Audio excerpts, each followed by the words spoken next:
Hello everyone, let's see how to add widgets in Windows 11. So go to the start button and click on here and click on in search bar and search your settings and click on the settings option. Then go to the left hand side and click on the personalization.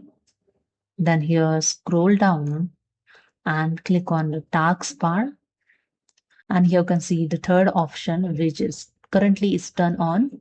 I just minimize this window and go to the left hand side bottom. I click on this and here you can see the list of here the widgets. You go to the right hand side and click on the settings icon gear option. And here the first option, discover new widgets. Just click on it and here you can add new widgets. Okay.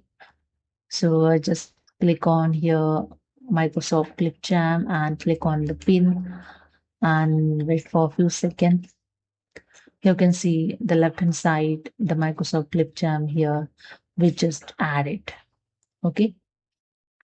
So I just go back in the settings and here I just turn off. If you want to turn off this, just click on it and it will turn off. Now I go to the left hand side bottom. Here you can see option here not showing.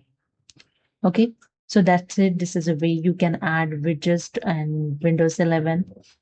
Hope you understood. If you like this, subscribe my channel. Thank you.